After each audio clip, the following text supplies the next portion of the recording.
favorite, though, by far, has got to be Bob, Lord of Evil. Don't The know what that RPG. is. I have no idea what that is. It's a short softcover RPG book with the 12 different planes that Bob, who is the Lord of Evil, rules over. And it's just a really strange little setting. Whatever. I bought What it. year is it I need from? this. What year is it from? Oh, I'll tell you. Yeah, Go to the map. He's looking right at it. Okay, so everybody, since I started recording, this is Goddammit Zach. We've already sent Zach away to get a game. Our guest tonight is none other than ERIK Mona. Yes, that ERIK Mona. We got a legitimate guest. Not to disparage all the other guests we've ever had, but I'm totally disparaging you. Well, it's a pleasure to be here, boys. Thank you. Or boy, thank you. I guess I should say until yeah, Zach gets back. I mean, ERIK Bob made escaped. Zach split. What? Bob, is my Bob Lord of Evil game is here somewhere, but I'm not going to waste any more time. I see. assure you, it's really awesome. He's on a hidden layer of the other realms. Yes. You don't want to know. I collect foreign editions too, so it's probably into that. Yeah, he anything that's in like some language that you wouldn't even expect. I mean, none of the mundane Japanese stuff. Right. I mean, Hebrew. this is like Hebrew. Ugarit. And yeah, I mean, it's just. I got a huge Call of Cthulhu in Japanese, and my parents bought it for me, and they didn't realize what they bought me. And I was so excited, I thought I was going to fall off a chair. I'm like, oh boy, Migo in a box. So anyway. Yeah, no, That I was saw great. it. You know, It was I think great. for Call of Cthulhu, the best language is Rongo, the official language of Easter Island. Do you have that That's one? so awesome. Oh, geez, is that even a thing, or are you just? Well, it messing with is a thing, but it's undecipherable. No one knows how to read it because I can write it. yeah, that I is have a perfect handwriting for it. fantastic. I desperately want that now. not a real thing. Yeah, we need to make it. Let's I make know. it. You make it. Now I want it. So you said it. Now I have to have it. It'll be no more or less gibberish than most of those mythos librams that the investigators go insane reading. That's what fonts are for. Yeah. Yeah, I'm going to write an entire book in wingdings. Ooh. Ooh, see, now I'm interested. See, I mean, that could be a legitimate thing. Okay, Anyway, enough with the nonsense.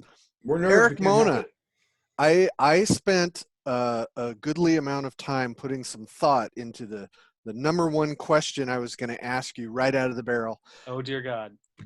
Went through about 17 iterations, and then I landed on the one thing that will be the most salient to people watching this. Your job at Paizo Publishing is listed as publisher. Yes. What does that mean? Well, what do you do, man? What is your job? I have two titles. One is publisher, which is kind of describes what I do, and then the other But is. does it? Well, it sort of depends on who you're talking to. So Okay. my other title is Chief Creative Officer, and that kind of tells a story. Right? Oh, whatever. When it comes to the creative side of what Paizo does, I'm the executive who's in charge of that whole branch of the company, which means that fundamentally about 40 people who work on the writing, the editing, the art direction, and just kind of the presentation and the creative stuff that Paizo does are under my leadership and management. And so I am like the creative director of creative directors essentially at Paizo. So what that means is I make some of the big decisions about the game and about our product offerings, like what are we going to do? What's the long-term strategy? How do all the pieces fit together? But for the most part, you know, the day-to-day, what should we do to balance this encounter? Or what monster should we put in this book? Those are more going to be some of the folks who are very able at operating under my instruction or independent of it. But You're yeah, the guy who says, I want a vampire Tarrasque, and they're the ones who build it. I'm sorry? You're the guy who says, I want a vampire Tarrasque, and they go down there and figure it out, I mean, right? kind of, yeah. Awesome. And increasingly, it is even more like, hey, guys, here's the challenge that we have. How do you think the best way to take care of that is? Like, you know, what would be the best book to put out in this quarter or whatever, given these sort of strategic objectives? And then we talk about it and come up with an idea that at least enough of us think is cool that we pursue it. It's a metagame, a game about games. It's awesome. Yeah. Since you brought up the dual titles. Yeah. And I already know I know the answer to this question. Do you kind of regret getting to the position you're in now that you necessarily can't write as much as you would like to? Yeah. I was just having a conversation earlier today where when I took over Dungeon magazine back in the day, Chris Perkins, who had been one of the previous editors-in-chief, said, it's the best job you'll ever have. And in many ways, I think that's true. There's different challenges each sort of step along the way. And there's stuff I get to, like the meeting where I told that anecdote. I would never have had an opportunity to be into that meeting. And it was really interesting and really cool. And, I get to kind of look at things on a much higher level, and that's great, but there is a lot of joy to just sitting down and saying, okay, how do I want to fill this blank page? Or how do I take this idea that's 65% of the way there and get it all of the way there? Or even just for me, like, how do I take apart a sentence that I really don't think works and redo it in a way that works? That kind of fits in my brain. I'm almost happiest when I'm line editing in some ways. And so a good turn of phrase is worth tons of money, man. I just enjoy the hell out of it. Yeah, and I like the challenge of that. It's all just about different challenges, and at times I definitely find myself pining for the challenges of yesterday, and there are times where I find myself excited about the challenges of tomorrow, and on a good day I'm excited about the challenges immediately before me in the next few hours. I'm always astounded because I do this full time, but I do it in a smaller scale, of course. You go to an office to do my job, just flabbergasts me because you have a water cooler and you have like a Coke machine, all the things I associate. I've been there. Yeah, I mean, and of course, none of us go to the office to do our job now at all. No, but I know you right. now, but it is, it's funny, and it's something we've obviously been thinking about a lot the last month. In some ways, everybody kind of being in their own space, and I think that in some ways it's harder to reach out. In some ways it's easier. The dynamic of the workday changes a lot. I do think that I miss, that kind of spirit of camaraderie where you've got a whole bunch of really creative, really interesting people together in a room and you're kind of riffing off of each other. Brainstorming is a little harder to do over chats and a voice on a Zoom thing. Everyone's kind of talking at once, and you kind of got to come up with a little bit more, I guess, discipline in a way of sort of managing meetings and stuff. And that's not, it's different. Yeah. I miss my colleagues. I'm eager to get back and get to look people in the face again and get to hash out cool ideas together instead of doing it sort of independently at the same time. Yeah, I've been out of our office now. This was the 4th week. Yeah. And I don't miss my coworkers at all. I love working from home. So I'm the odd one out on that one. But it is definitely weird to have meetings. People are always like, they don't understand they can mute their own phone because they're always hacking and coughing into the phone. Right. We're starting to, now I think we're starting to kind of get into the swing of it. And even now I'm starting to notice, like today was the first day in like a month where I'm like, you know what? I'm going to turn on my camera and people get to see what I look like again now that I shaved my neck for the first time in 27 days. Right. Right. You're wearing a shirt. That's so amazing. we're starting to kind of ease. I'm wearing clothes today. But we'll see. Who knows when this thing's going to end. So best to make the best of it. So that is actually a tie-in to one of the later questions that I'll just hit you with now. Yeah. Since things have gone virtual, and not just a really umbrella level answer to this, do you see Paizo moving more digitally? I mean, in the immediate near future, I see Paizo selling a lot more digitally just because the physical production channel has been, so challenging in the last month. I think it remains to be seen. Like right now, we're hesitant to shift over our business model. We've taken a look at our revenue and how much money we have and kind of like, okay, well, if we tough it out, we can kind of semi-smooth sailing. I mean, as much as you can say that in this environment. But then, ask me again in a month, ask me again in 2 months, ask me again in 3 months. I've certainly been sort of scribbling down some contingency plans of like, well, what happens if we can only sell digital? But it doesn't look like we're going to necessarily be there forever.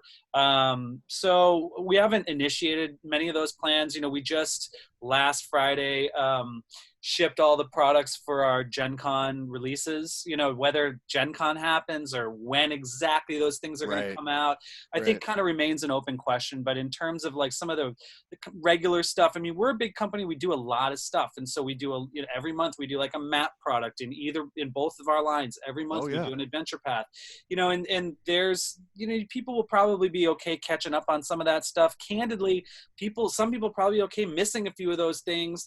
You know, once we start hitting big hardcover books and stuff, I think we're going to have to ask ourselves some tough questions, but also we're not looking at that for another month or two. And by then it's so hard to say. You know, we've made plans almost on a daily basis since this thing started. And some of the contingency plans we thought about in week one just were made inoperable 2 days later. And it's just I'm comfortable planning about a week ahead, maybe 2 weeks ahead. And then, you know, beyond that, it's just like what you think the world is going to look like is not what the world is going to look like. So we're just trying to remain flexible and have a number of contingencies in place. But right now, we're not looking at like doing any new digital only products or anything like that.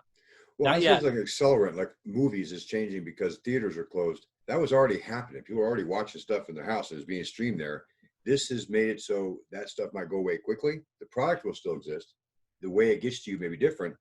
And it's interesting. I think that our industry is going to see what would happen in 10 years happen in 6 months in terms of expect. Not always. You know, it's interesting. I'm not yet willing to sort of say, oh, I think it's going to be a huge paradigm shift and print is going to be dead and we need to focus only on, you know, and I know that's not what you're saying. I think it'd be luxury, not dead. I'm not quite there yet.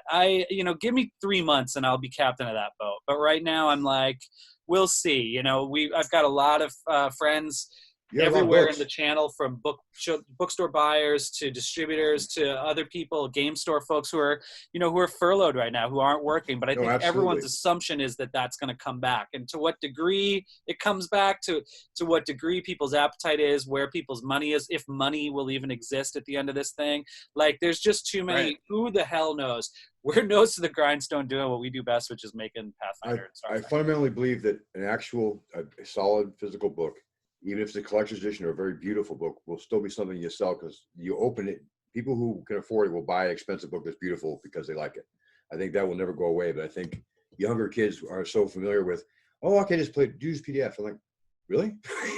Yeah. Explaining how a person will continue to buy a book to ERIK Mona of all people. No, I know. No, pretty funny. I see his back shelf right there, man. I mean, but I do believe that it's not just you, man. There are other people just like it. The book collection he puts up on Instagram, the shots of them, it's just like constantly going, ooh, look at that. Ooh, that's so cool. I love books. I like putting up. Yeah, I just started playing with that Instagram a few months, about 8 months ago or whatever. And it's just fun. I try and post something at least every day, usually just from my library or whatever. Yeah, I mean, I'm a book guy, so I really, really like physical books.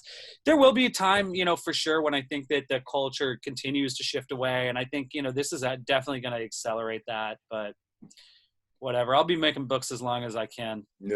A beautiful book, when it opens and crackles, got a smell and has a look and nice kind of sheen and beautiful kind of page graphics is great. I just the screen doesn't do it. And ERIK has comic books as well as RPG books and pulp magazines and cult books and pulp paperback. I've got a lot. I have a problem. You can kind of see like the little hallway down there, and that's all bookcases. Hi, ERIK. You live in a library. Yeah, a little bit. Yeah. You know what? All that many books, you have to be haunted there because that's just the perfect place. Well, it's funny because it's like, I don't know. There are multiple haunting vectors in my apartment. There's probably my old, 19th century occultism books and stuff. That might do it. We have all been through multiple hands of, arcanists over the years before they made their way to me. I think that's certainly a vector. I think my, probably got about a dozen vintage Ouija boards. Those are probably a haunting vector. My girlfriend collects Victorian mourning art, which is made out of literally out of dead people's hair. So I think when it comes to who's haunting this apartment, I think it's like a battle royal. Yeah, it's everyone. Who's not? We're partners. Everybody's working together to get the living out. We want this place to be as haunted as possible. You need one of those old coffins that had like a periscope so you get air in there, because that's a lot of death in your Yeah, apartment. one of those air hoses. That to would be them. cool. I don't know if there's enough room for that because there's so many stacks of books in here. Go behind the books.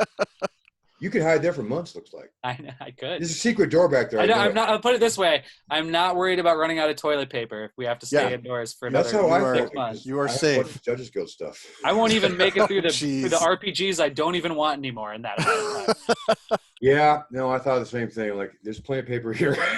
Yeah, we're good. Might not be the most comfortable, but we'll be taken care of. Well, So- DA's had a lot of RPGs. Getting into our standard questions we ask everybody. Ooh, Eric, yes. What was your earliest RPG experience? My earliest RPG experience was, as I recall, I was in second grade, so a very small kid, and I went over to my cousin's house, and my cousin's about 4 or 5 years older than me, and he and a bunch of his friends were gathered around the kitchen table playing The Village of Hamlet. And I remember that green cover, with the ghouls and the pillars. And the two I mean, guys that in is the like back. an indelibly burned into my mind because it's associated with that first time where I kind of crushed the threshold into my cousin's kitchen, and saw them like doing this strange activity that seemed to involve weird dice and acting and reading, and I was like, what's that? And so I became just like, I was like sold on it. I kind of idolized my cousin anyway because he's older and cooler, still is both of those things, but I had to, and also anything that like people just a little bit older than me were into, I was always really, I think I fancy myself quite a precocious kid, and so I just was just like snared instantly, and I didn't get to play. I didn't really get to. In fact, I think I was quite annoying to them, and and wasn't. I don't recall like really watching for more than a few minutes, but it was enough to just make me go, wow, that I want to be involved with that. So I read each book like 100 times, and I would never know how to say the word, but I sure know what it meant, man. There's so many wonderful words that were used. I was like second grade too. It's like, wow. What a great way to describe this. That was the hardest thing because I'm super phonetic when I see words. I mispronounced everything, and I still do it to this day. Like because we've said the same word for 40 years now. It's like you're saying that wrong. Like I know I'm saying it wrong. And it's funny because I mean it's like kind of the sign of someone who's done a lot of reading. It's just like words and they're part of your vocabulary. You might not know how to say them. But we're all guilty of that, I'm sure. I'll probably do it 2, 3 more times just in the course of this interview. No, it's the best part. Whoever can use queen crux in a sentence wins. Yeah, it's the classic drow debate. Right. Not like, debate. I'm right. You are not. Which side are you on, Zach? I don't even remember, but if I claim I'm right and don't have to say it, that looks right. That's fair. Yeah. I think the Dragon Post printed a pronunciation guide that I can't remember. Somebody important. And then I'm sure somebody disputed that. I think it split the difference. I think it's like drow or dro, and so there's like no real answer. Steve Winter comes out, gets angry because he remembers it, Yeah, no kidding. Okay, so let's put you under the thumb. Ooh. Tim Kask's most prized monster. How is it pronounced? Is that Tim Kask's most prized monster? Is that a boulette? I'm not sure what his most prized. Oh, you have pronounced it incorrectly. Well, I know it's supposed to be pronounced boulet, but that's not. I'm also like a Francophile, so it like really hurts me to. Oh my God! Please have this conversation with him sometime. I would love to record that. I have the Wizard's little miniature of the bill. I had him sign it. I should make sure I hold on to it so he doesn't see me. He'll be so mad you said that. Well, I mean, look, I'm willing to. Right, I mean, right. I bow at the feet of the master. I'm willing to entertain his, his perspective, but it's a double T with the. It just doesn't. That's not. It doesn't. That is the cogent argument that has been made by many. That's the one that should win in any debate, but unfortunately, you're not loud enough. I have a funny story about this monster, actually. So I don't think I'm telling stories. Well, I am telling stories out of school, but I don't think it matters anymore. So I worked at Wizards in 1999, and when third edition was just being ready to go out, and they had a lot of. One of the things that was really cool about working there is they had a lot of like in-house discussion forums and stuff like that. And there was one called the Third Edition Forum where you could kind of give your feedback and get latest drafts and stuff. And it was really a vibrant community because it wasn't just the D&D people who were in that, but also some of the Magic people, some of the customer service, just anyone who considered themselves, stakeholder in Third Edition kind of got to participate in that.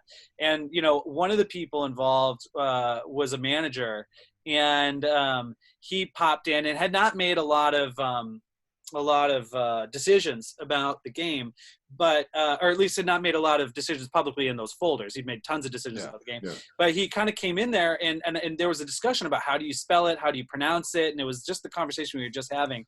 And he just jumped in, I think, just without thinking about it for like 5 minutes, and he just said, to all, from this point forward, the official Dungeons and Dragons name for this creature is the Land Shark. The end, signed me, done. Like all hands, done. I've made a decision. And I was like, oh, that's interesting choice. And then 14 minutes later, another message hits, and it's the same guy, and he's like, I've just been told by a number of people of the historical importance of this creature, and from now on I will be making no more pronouncements about naming creatures or anything related to this game. Back as you were. And I thought that was kind of a fun sort of moment, perhaps a lesson in management. That is fantastic. So is that a manager who is like famous and we would know who that person is? Yes. Okay. Yes. Nope. Yes. That's all right. For sure. Which is why I was like, maybe I should drop his name. Yeah, no. I thought I would dance around his name. That was like a tango. Well done. You do that very well. Thank you. That's impressive. Skills. Appreciate that. Tim Cass sent me the principal's office because I was carrying around Eldritch Wizardry on the school grounds with the one on the front that's being sacrificed. Oh. I was really mad too because I was like, what did I do wrong? I was reading a book. But I got hauled, frog marched in, and they took it. They didn't like that Eldritch Wizardry. Tim Cass told me they did that on purpose to bring attention to themselves. He got me in trouble. I can't stand the man. Well, I mean, there was kind of a veneer of like, I'm getting away with a little something. It did seem like you were into something that you kind of shouldn't have been in many ways. And, then. The old ladies from the Methodist Church that taught second grade weren't as cool with it as I thought they'd be. Hey, when the Monster Manual came out, I knew all the stats for the demons and devils perfectly. You knew all about it. For reasons. I mean, I knew the brownie. Yeah. That tells you a lot about me. And if anyone who needs to know anything about the carotid column, I'm your guy. Yeah. It's so funny because those are all such minutiae things in the world, and we all know it so reverently. I can actually see the illustrations, and I can see the stat blocks. I bet you can. And, you imagine something in your mind's eye enough, Zach, and you'll never be able to get rid of it. No, you can't get rid of it because I stared at it so much. I didn't have any. I was in a small town. I had to read the book over and over again, man. Oh yeah, just that and a dog-eared pile of National Geographic magazines. Didn't have those. Yep. I was in a small town. I'm telling you. I don't believe it. We didn't have culture. Fair Culture's for big city folk. Hey. Yeah. Zach brought up a question last time we talked with somebody. What is the product that has been released in the RPG world that you wish you had the opportunity to do or redo or make your vision? I think that was your question. It was something like that. Which one you wish was yours was the other half. It's like, I wish I had made that because that's so awesome is the one. For me, it's Jeff Tillani's Astonishing Sword of Sorcerers, so that's why I had to ask him. Well, that's an interesting question. I'm going to do my best to cheat on that question. Then you can haul me in front of the judge if it's not a sufficient answer. But I think I've been working on one right now, actually, which is the guidebook to the city of Absalom in our world. Absalom's kind of the main city, the Greyhawk or the Waterdeep, if you will. And it was something Jason Bullman and I created when we created 75% of the map anyway of the campaign setting back in the early days of Pathfinder, and always really wanted to go deep into it. We hired Owen Stevens to do a guidebook to it back in like 2008, 2009, and he did a really good job. But it was a 64-page book, and for a city that's got 306,000 people, it's just not enough. And so at that point, I started wanting to run a campaign set there. So I started doing a lot of like my own work, and I really appreciated what Owen had put together in that book, but it was done in almost, stream of consciousness isn't really the right way of saying it, but it was not like particularly overly organized. It was just kind of like, here's this part of the city, and here's this part of the city, and here's this part of, and then the kind of like a just, guidebook, like a vacation. Yeah, and book. Owen's like so creative, so the ideas are just flying out of his head 1,000 miles an hour. But like, it'd be like all of a sudden here's all these noble houses named, but there's not one list of all the noble houses in the city. Like there's just a lot of like kind of cross-referencing and things that I think you need in a city. Yeah, definitely. Products for it to be useful. And so, so knowing that, I mean, another thing that kind of goes into my brain when I think about this is for 8 years, I was player in Monty Cook's Tallest campaign. So I was there when he was building that, big old city book for the first time. And that was really inspiring to get to be involved in that. But it also, on top of that, I was playing in a city-based campaign for almost a decade. I'd run a lot of my own games in cities. And so it was really important to me that a book about a big city actually be useful at the game table for a player who's running the city. I had this like thought in my head where a city, it kind of like reverses the power dynamic at a table in a sort of fantasy RPG. So normally you've got your players and you've got your GM and you're in a dungeon, and the GM kind of controls all the variables. The players are making decisions, but they're like, I'm going to go through door A, B, or C. And you as a GM ideally know what's behind each door, and you've planned probably 2 or 3 sessions ahead, so you kind of have everything ready. If they take a left turn instead of a right turn, they can sure surprise you, but you pretty much are in control of the variables. But then when you get to the town, it's flipped, and the variables are really controlled by the players. And then one player goes, oh, I want to go to my temple. And the other player goes, I want to sell this gear that I just got. And another temple goes, I want to look up this clue in the library. And another guy says, I never told you I had a twin sister, but I want to go talk to my twin sister. And now you as a GM have to kind of synthesize all that stuff, figure out how to do it in a way that doesn't just isolate each player in a 1-by-1, solo session. And, I think that a book about a city and a map, both those things can really help. If they're just collections of factoids and names and shit like that, it's interesting to read, but it's harder to kind of map your way through. You can't make a coherent story. Yeah, and so knowing that we wanted to do a really big Absalom book, I put that on the schedule a couple of years ago. Another thing, just to answer that first question, as a publisher, what do? You decide what books we're going to do. And one of the things that I did there is probably a mistake, because when we got the manuscript in, it was very, very good. It was very, very well written. It had a whole bunch of cool stuff, but it didn't have those interrelationships. It didn't have the, like, how do you actually use this at the table? Or at least I felt like it could be significantly enhanced from my experience at running and playing in city campaigns. So my answer to your question is the Absalom book. I've been kind of doing the final touches on the development of the Absalom book. It's late because of that, but I'm like so manic about trying to get the details right. And because I had been planning campaigns set in Absalom myself and running them for about 10 years, I've also been sort of obsessively, writing down every fact. Every time we said an NPC in a PFS scenario, every time we said this in a random book 5 years ago, I literally had 90,000 words full of notes from the city and stuff, just of what we'd put together. So we use that as a basis kind of for the outline of the book, but now I'm kind of tying it all together. And it's like, okay, a good example is there's a kite store in Absalom. Well, what the hell, okay, cool, but what's the point? Why do you want a kite store in your city? Your player's probably not going to be like, do they sell kites here? So, okay, so what happens when you go to the kite store? What NPCs are there? What do those NPCs have that is interesting to a player? How can you weave them in? How do they create adventure hooks? Then you're going to kill the guy who owns that thing. Well, who's his girlfriend, and how does she feel, and who are her allies? And so I'm putting together this like appendix that's got about 400 little synopsis descriptions of all the different shopkeepers and guildsmen and everything in the city. And one of the beauty things about it is, having culled all that stuff from 10 years of Pathfinder Society scenarios or whatever, those things were being made for the needs of the adventure. and not necessarily trying to like plug every hole. And so what you find is like some of the Absalom NPCs, like the big heads of noble households, have only ever had 2 sentences written about them. But like a street sweeper who's well connected and knows all the rumors, we've got a whole page on him. And so it's like the city has grown organically through organized play, and by tying all that stuff back in, it makes it feel more like a city than if you were just going, oh, let's list all the nobles, okay, let's list all the thieves. And so it's been really, that's my answer, is like I'm trying to take what's already an awesome Absalom book, take it across the finish line and make it an exceptional book that's not just fun to read, but that has at the table use. So my career goal has been to make a great city book, and that's it. Yeah, this is your Olympics. This moment, man. No, it's really awesome. I know. It's like I literally, like, these glasses started while I was working on this project. So it's like it's taking my health and my vitality.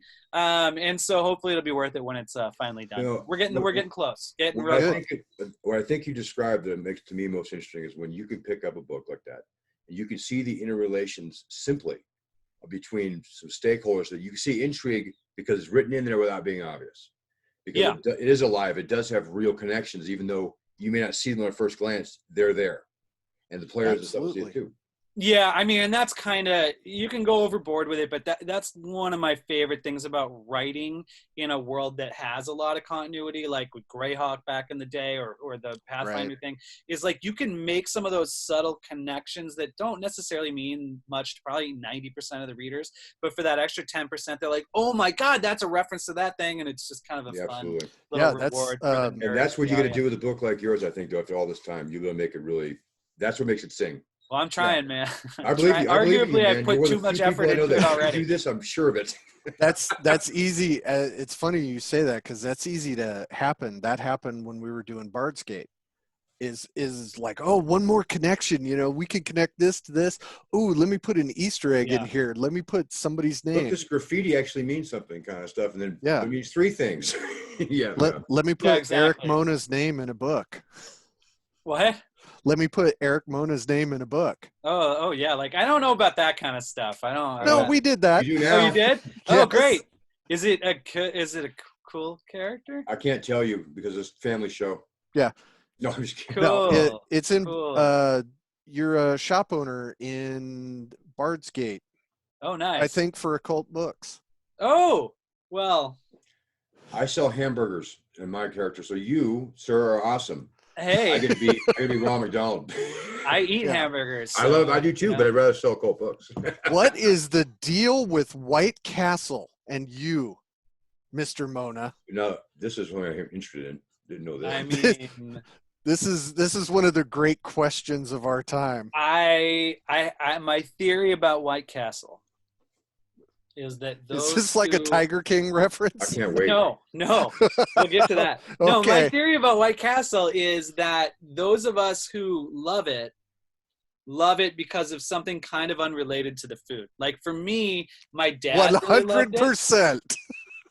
Right. I mean, it seems so obvious, but so my dad really loved it. And, you know, he would try and like, hey, let's sneak to the White Castle because my mom didn't like it. So for me as a little kid growing up, I think I felt like I was kind of getting away with something going there. But, you know, the way that the bun and the beef melts at the same time in your mouth, and just that little taste of pickles and onions just kind of slide down the back of your throat. Oh, man.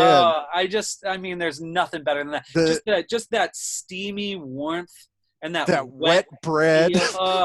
Like, it's the best wet sandwich Comfort that you're food like. is very, very specific. And you won't only have one. You might have 5 or 6. No, 6. I mean, who could ask for more? Yeah, I mean, you got to get a batch. Skeeter doesn't eat anything good, so I wouldn't take his word. White Castle's badass, man. I agree with you. Yeah, thank you. You know, you can reserve a table there for Valentine's Day. Well, not right now. So fancy. Very nice. No, the only time I ever even hear about White Castle is a couple of days after Gen Con, and there's always an Eric Mona post. Yeah, I shouldn't have had White Castle for the 7th. No. It's more a post of me like it's more like me in front of the White Castle sign going, whoop, and taking a selfie and being all smiley. I will never sell out White Castle. I might blow out White Castle, but I will never sell out White Castle. You'll eat it out, right? Driving back. Oh, man. I took Skeeter out to eat ramen in Arizona in the summer, and he still hates me. Seafood. You know what I've never had? I I've don't never get it. had that Crystal, which is like the southern version of White Oh Castle. no, it is exactly the same. Well, then I'm sure I'd love You it. would love it. I can't I wait. tried to go, and the drive-through was so long I had to leave, and I still regret it. I did one thing. Just as long as we're talking about garbage food, I was Yeah. in Reno for the Gamma Expo, Yeah. which used to be called the Gamma Trade Show, just like a week before the whole world collapsed, and Yeah. I ate at a chicken finger place that was super not Cane's, good. is it? What? Cane's, Yeah, Raisin Cane's. Raising Cane's, yeah. I should say Raising Cane's, so no one thinks that it's about raisins. Well, I don't think they care in the South. They I've think never heard of that. Oh, You have Skeeter, if you like outlived. chicken tenders, man, it's It's a whole Very restaurant based on that concept. yes. Mhm. It literally, it's like you can have. Fantastic. Old How many casino tenders food. do you want? Do you want fries? And Listen. what kind of drink? And not even what kind of drink, because you make your own drink. So it's just like they just go drink, and then you decide what kind of drink you want. I was a convention in Shreveport. Oh, and they were man. really popular there, so I had it twice. Really good. For anyone it's now that I'm just listing off all the garbage restaurants that I like around the world. In Chicagoland area, Portillo's, you can get a hot we have one in Italian Arizona. It's beef awesome. sandwich. Oh, there's nothing like that hot Italian beef, boys. It's when you get the sausage and the beef, you win. Yes, yes. I brought that on an Way to airplane go. once and almost got kicked off. Have you ever had that, Skeeter? Portillo's? No. It's very good. Tim Kask would probably call it Portillo's, but it's called Portillo's. Well, he Okay. also had rants about something that happened there in the 70s that he's still mad about. I've never been to Chicago. I've Really? been to the airport once, hated it, never gone back. Yeah, the airport's the worst. It's the one airport I will willingly go to Detroit Midway? to avoid. Midway's worse than O'Hare, so they're both in Chicago. So. I wouldn't know, man. That place is like a weather funnel that just sucks you into delays that are endless. I will not fly through Chicago. I will fly to Chicago, but I will not. Well, I don't fly anywhere anymore. None of us do. Yeah. This has Right. been easy. I take that back. The last time I was at O'Hare was at Gen Con 50, Okay. and we left Gen Con and went to O'Hare, and they canceled our flight. See, that's what they'll do. After standing there for 5 hours Yeah, What waiting happened to to you in get Boston, on. too?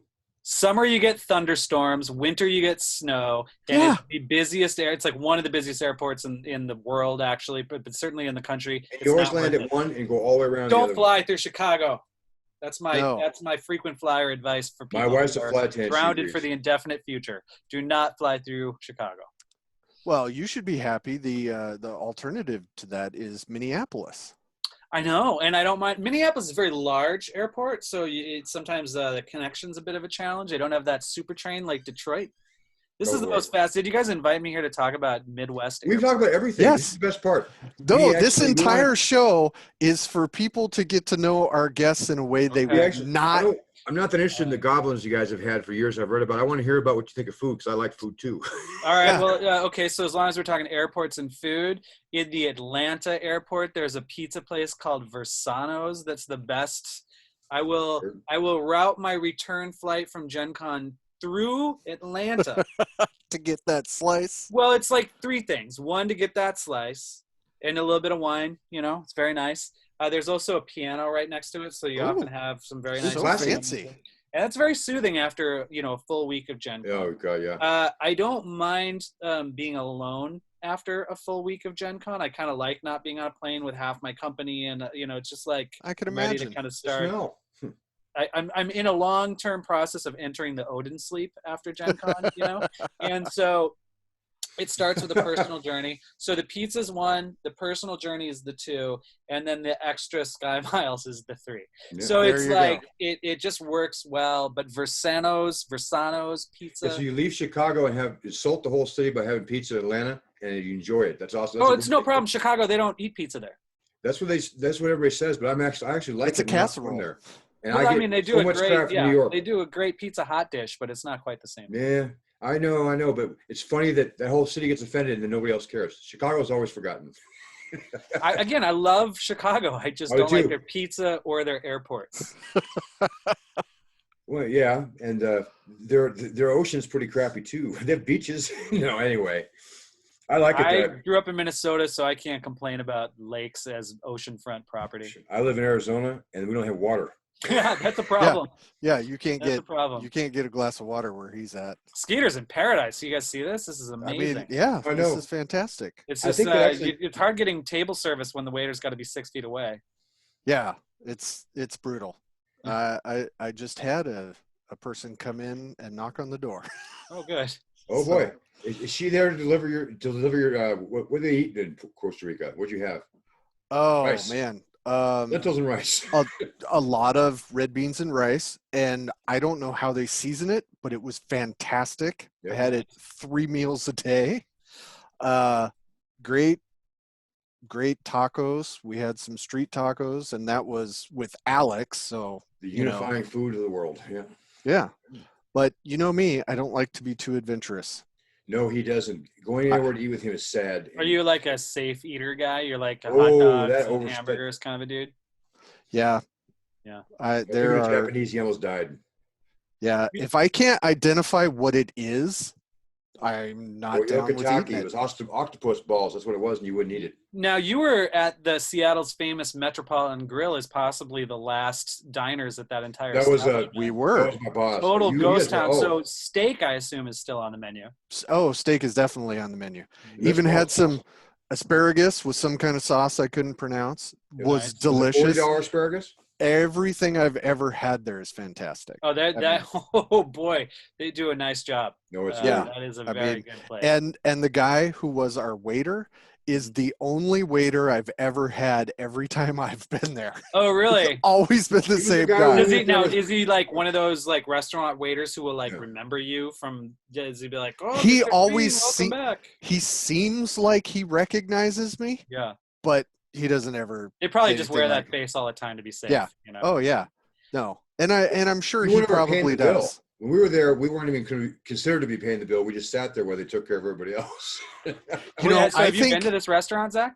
I think he Yeah, was that's one of the waiters when we were there. I went with At Steve night. Winter and Wolfgang Bauer and Skeeter Green. Hey, that's good company. And That Bill, would be I a didn't hell have of a to pay. conversation. Wow. and Bill and his daughter, Yep. which was a very weird off-color conversation to paid. have. When Alex Yeah. Cameron does the other one, so Oh yeah, Alex was there. it was Yeah, a it boring was- dinner. They're all those guys are boring. No. None of them have much to say. I think I leaned over to Zach at one point, being at the table with all of these guys, and be like, "Which fork do I use?" Ask the I mean- guy that has $400, cufflinks, and we both were like had 12 cents on us. Yeah, It was like, delicious. I know I'm not paying for this meal. That's a good feeling to have in an Well, expensive you can accept restaurant. it when you Yeah. realize there's no way you could. Yeah, no I've kidding. been there. It's like I'm not going to reach in for the check for this crowd. I'm sorry, I have a mortgage. I can't do it. John Peterson took us out to eat for a meal that cost more than I could possibly imagine. I didn't know it when he asked me. He just asked me to change my shirt. I'm like, okay, we're gonna go have tacos, and it was like, wow. And so ever since then, I feel I've reached my limit where I know I'm outside of my range to pay something. That those places exist. That's why I Just like keep the going up and up. That's why I like the conventions with the food trucks. I know you do. I know things are going to be okay out there. I feel like that's been a huge innovation for Gen Con is those food trucks. Not only because of the food trucks, but they take the pressure off all the restaurants nearby. So it's just easier Yeah. to get food now than it's ever been. Yeah, we have them at Game Hole, Alex Kammer's show. He selects them Yeah. personally. And yeah, he knows each one of those businesses, and there's like 7 of them that show up, and it's That's awesome. 4 degrees out, and the lines are packed. He's So got very it's specific. It's hard to reconcile wanting to have food trucks at a convention if the convention's held at a hotel, because there's often like deals where you got to use their food and stuff like that. Yeah, We've looked Uh, into it a little Man bit up with and pirate, PaizoCon, and man. it's just Maybe not. the pirate ship and show up anyway as a food place. Well- You'd be a hero. Game Hole is the Alliant Energy Center, so Yeah, so it maybe has there's that a- attached hotel, Mhm. and there's food service in there, but Mhm. there's Not booths anymore. with stuff. Alex paid him off somehow because they actually weren't going to let him, and Alex threaten to leave.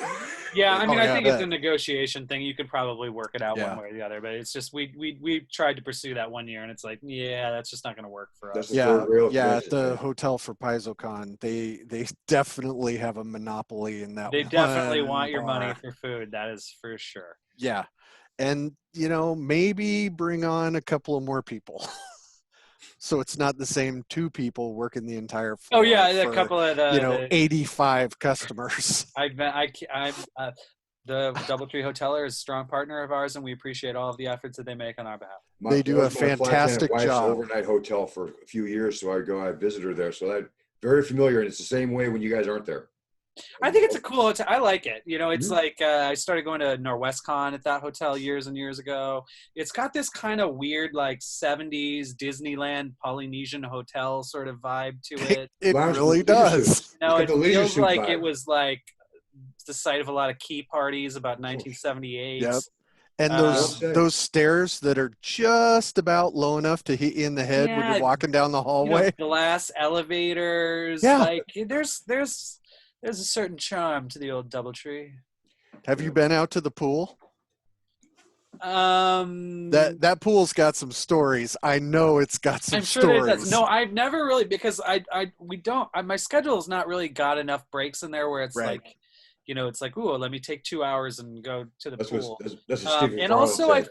feel like maybe I'm just being a baby. I probably am, but I think it's like usually not quite warm enough to be really pleasant outside. Oh yeah, no, not Yeah. at all. Freezing. So like maybe 2 weeks, like into June, maybe I would. It's do like it. 48 degrees, Yeah, but it's just everybody's not at the a- pool. You guys It's like- fool yourselves. It's having pleasant pools enough up to there. like stand out on a balcony and be like, look at the airport, but it's not really nice enough to right. strip down into your swimming Did trunks. you go to GaryCon ever at the Grand Geneva? I've never been to Gary Con. I would like That to is a go, but 1970s hotel that is like you could Oh see. yeah, Playboy no, Club it's oozing out it's of it. similar. It's didn't similar. they hold Gen Con at a Playboy Club? Yeah, one that was time? the Gen Con that was at the old Playboy Club. Was at the Grand Geneva now.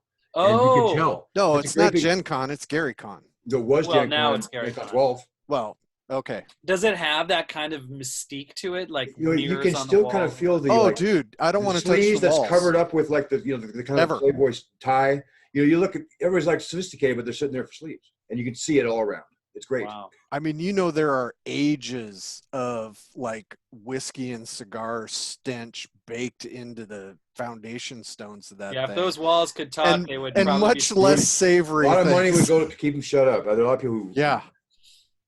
Yeah, I Well, mean, I've never been. Well, Steve Witter's I've never been to Lake Geneva.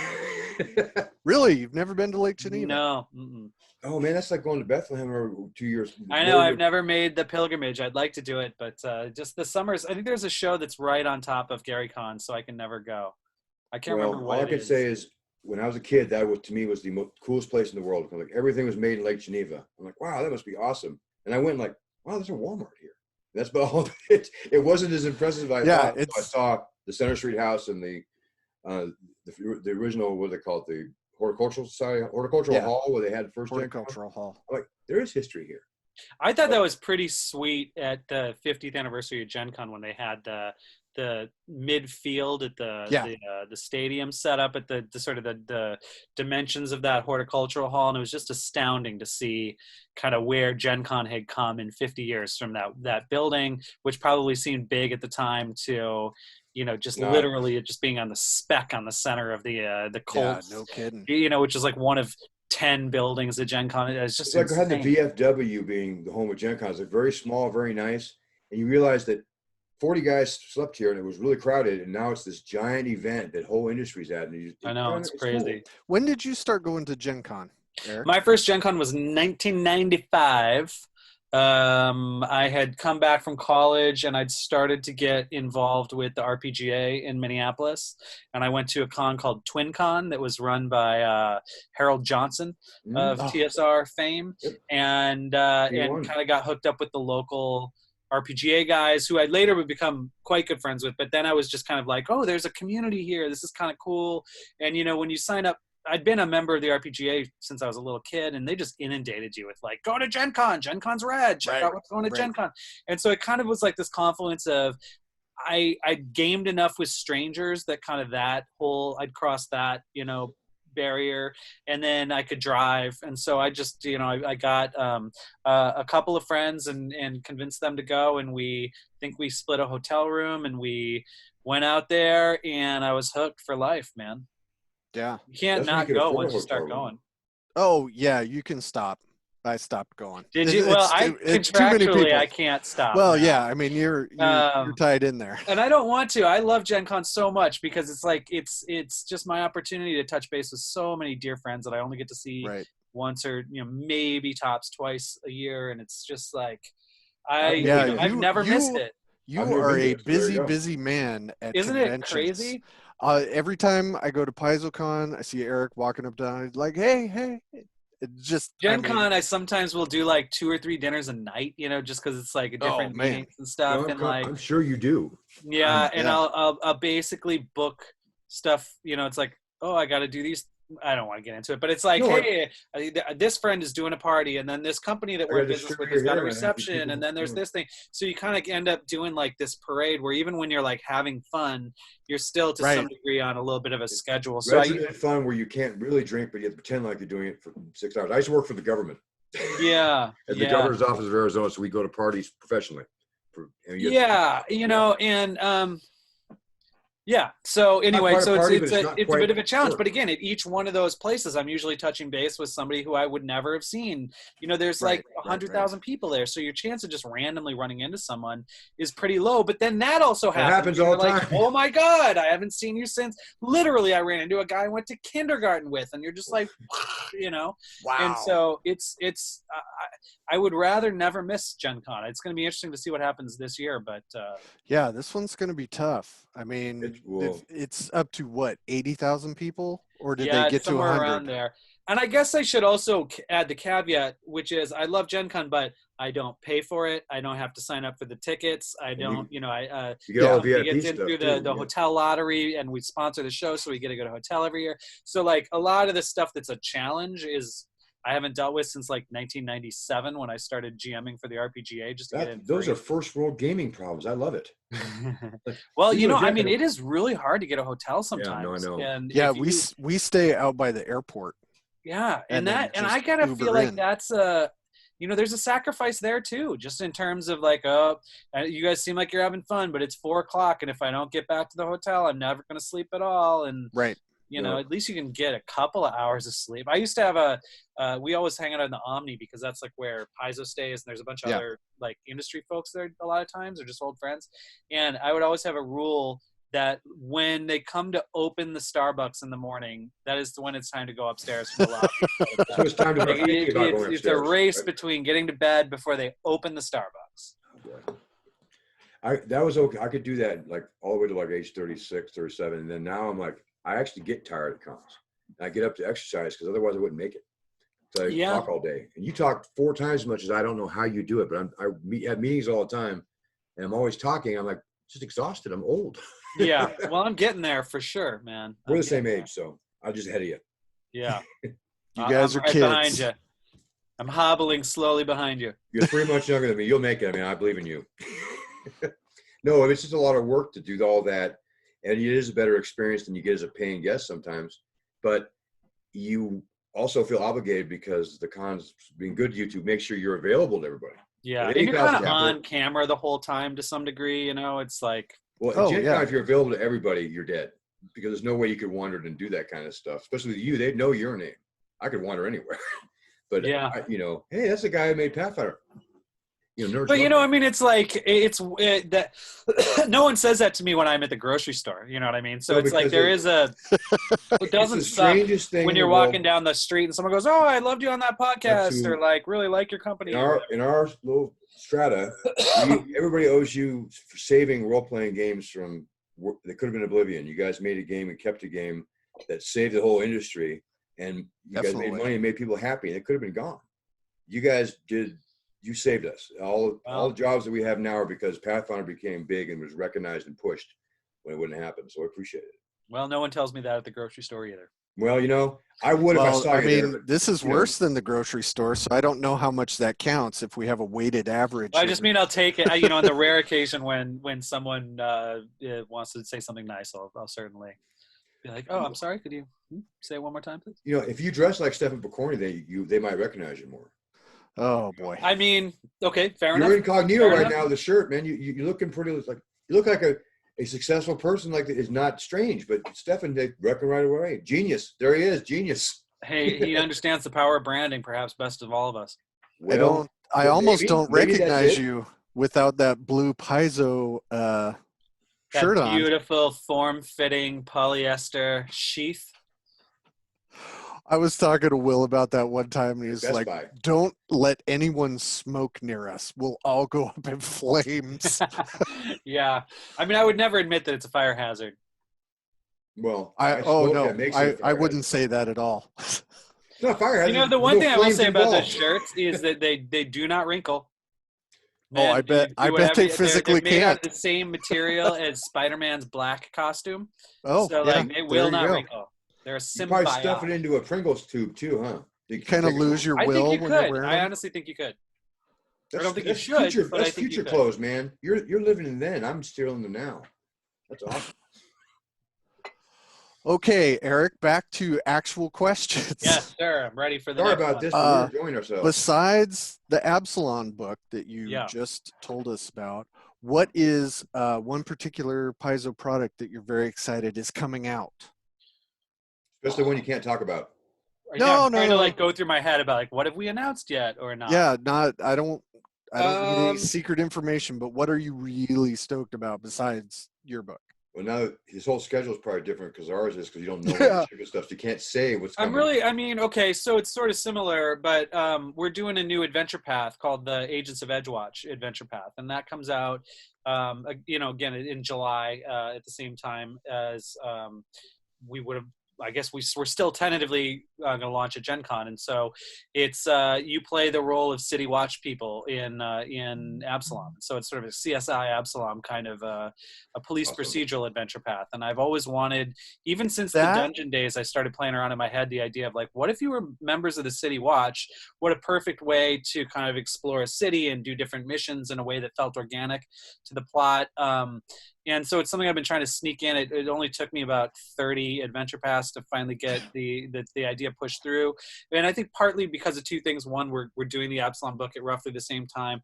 And then two, we've got the investigator class in the Advanced Player's Guide coming out at the same time. We thought that was a nice combination as well. So there's some really fun stuff that we're doing in the Agents of Edgewatch campaign. One of them that was my idea that the other folks thankfully thought was cool is in the inside front and back covers we tend to do kind of fun stuff in the adventure path volumes, maybe some kind of like for Reign of Winter we did like stained glass window kind of stuff or like Russian mythology kind of images. For this one we're doing sort of like police gazette sort of broadsheet Victorian crime newspaper stuff. And that was kind of my idea, and some of the reference, the idea kind of came from stuff in my own like book collection and stuff. And so, just being able to kind of influence it that way is cool for me. And the people working on it, I really like working with. They've got a really good mind for adventures, that being Patrick Rennie and Ron Lundeen, who are the on-staff developers for that project. So this was the adventure that I came into the office and ran through part of it, isn't it? No, that's not actually. That one was a remake of an old Pathfinder Society scenario. So, but that was also set in Absalom. Yeah. I mean, you could do it as a side mission for sure. Yeah. Okay. Yeah. No, so I think that's what I'm excited about. Beyond that, I love the idea because bartenders and beat cops know everything, man. Yeah. Yeah, and so that's cool. Yeah, and one of the things I think that we're doing, I can't recall if it actually made it through to the final idea, and this is, I think, Patrick's idea, and I think he came up with it at the banquet where we sort of all eat at Fogo de Chao on the last day of Gen Con, after we're done tearing down the booth. And the idea was like, oh, what if we, you've got you've got backgrounds for Pathfinder 2, and like, what if the backgrounds were all keyed towards sort of cop movie cliches, where it's like, I'm about to retire, or, I'm the hot-headed rookie or whatever. Video. And so we're going to try and kind of play with some of those tropes. Awesome. And then what type of sort of cop you want to play will key to what neighborhood of the city you're in, because each of the neighborhoods have their Oh, own yeah. district watches. Okay. And then the idea behind the campaign is, with the new or an acting new Lord Mayor in the city of Absalom, he's trying to kind of reignite a new era in the city. And so they're reopening the Precipice Quarter, which is this ruined, monster infested part. And they're launching this thing called the Radiant Festival. It's sort of like the World's Fair. And it's just, it's going to be, I think, really, really cool. Really fun. And so the idea is you're all it sounds great. cops from, like, one cop from each neighborhood watch gets sent to become the new neighborhood watch for this new neighborhood. So it's like this organization. Hilarity ensues. Depending on how you look at it, either super cops or like misfit cops who got bounced to a different jurisdiction. This sounds like a TV pitch. Well, I hope. Who knows? Maybe one day. Yeah. Angry Chief's always banging his desk, telling Yeah, you, in your spare time, you'll become a screenwriter. I kind of wanted to do a comic book that's like set, like that's about a city watch. You know, that's like it's just such a good hook for stories. You can do. Well, it's too bad you're not a You publisher. never have to go anywhere to do your job. It's awesome. I mean, really, you have an important job, but yet you know so much about it, and things can happen around you so well. You're great, like, chronicler. Your chronicles there see everything. So that's cool. Okay. Nothing's cool. Sure, City Watch I like sees it. it all. So Yeah, Okay. exactly. It's a good framework for adventure. We're gonna get close to wrapping it up. We've been here just about an hour. My last question for you, Eric. Who is someone on your bucket list you want to work with? it can't be someone you already worked with. So that's everybody. None of the slackers that we already know about. But who would be something that would just be, and it doesn't have to be RPGs. Yes, it does. If you want to write a book with somebody, who would that person be? Boy, that's a really good question. So you can either answer question A, which is RPGs, or question B, which is any book. You can take the coward's way out or do the one with I'm just trying to. I'm trying to think. And you got to be delicate about it too. I know, right? I've got to be politic about it. But I'm in kind of a privileged position where I've actually had an opportunity to work with a lot of people. That's why we asked the question. That I've wanted to work with. So I'm trying to think of So, like, let me just go. Well, I don't want to just go through a bunch of them. There's a bunch of them. Like, who haven't I worked with that I would, who I really, really like and really respect and always have, but have never had an opportunity to do anything creative with is, do you guys know Jim Lauder? Yep. Yeah. I really like Jim, and I've never had a chance to do any kind of game design. We just always, kibitz at cons and hang and have very similar tastes in movies and stuff. He wrote a movie review column in Polyhedron that really spoke to me as like a fan of nerdy movies and stuff. Yeah. And he's somebody who I've just never really had an opportunity to work with, and I think he'd be fun to do something with. I don't know what gaming, fiction. Write a Cthulhu anything. Mythos story and submit it's like it to almost doesn't matter. Chaosium. It's just like I bet we could come up with something cool. I met Mike Pondsmith a couple of years ago, and he's one that I'm fascinated by how cool his stuff is, and he's about to become rich. Yeah, you ain't kidding. He was not what I expected. He was a nerd's nerd. I was wearing a Dune shirt. He started quoting Dune at me. He goes, "No, stay here. I got more quotes." I'm like, "You're my man." Yeah, man. Those nerds who are like, I don't know, maybe 10, 20 years older than us, they know their Dune really, really, really well. deep. But he knew his really well. So that's. I think that's pretty cool, honestly. Yeah, no, it's great. Yeah. I've been really blessed. I've had an opportunity to work with a lot of really creative and really talented people, both in terms of people that I admired when I was a kid, and in terms of people who, are still kids to some degree in my mind. In terms of ones that you had to work with, but we're not talking about. Yeah. What's that? You work with so many people. You can't. I'd like to work with all of them. We won't. Well, name no, them. I was totally not going to have a follow-up question of who will you never work with again. You can. Look, I don't hold grudges particularly. There's been a few people who have no, it's fine. We're going to talk about it when I push. I'm not going to name any names when I finish recording. But even some of those people, it's like the right it's Wolfgang project Bauer, around. isn't it? No. The right project came around, the right sort of, in a lot of these cases, deadline oriented. Right. So it's like, well, I know that person, and I'm not necessarily the world's best guy on deadlines either, so I don't want to cast You would have to be. You did stones in a subscriptions, glass man. house here. But there's people where it's like under very specific conditions I would work with that person again. Even people who I would say put me in pretty significantly challenging positions from time to time. I wouldn't work with Skeeter. Skeeter was almost the answer to my question. Ooh. Well, yeah, but you've seen it though. You know, chaos happens. The problem with Skeeter is chaos falls around. He's an event horizon. Nothing escapes once it goes crazy, and you don't want that. It does What happen. are you gonna do? But you follow All right right. along. You just go for the ride. Well, Eric, Eric, it was a pleasure thank to meet you. you, man. Yeah, it was really happy nice to talk seeing to you guys. White Glad to Castle be all the part way. of the show. We're very happy to have you. Thanks again. And I have it written down. You did say to ask you in a month and a month after that and a month after that about Just your for an update. opinion. So we have you booked for the next 3 months. Okay, good. I'll come back for sure. Okay, we'll All talk right. about food and games, and let's. Two of my favorite things. I'm gonna get the White Excellent. Castle and eat in front of you. All right. That would be so Thank you, uncool, but I would everybody. be Thanks a happy lot, for Eric. you. Thanks a bunch, and thanks for Bye, Thank you. guys.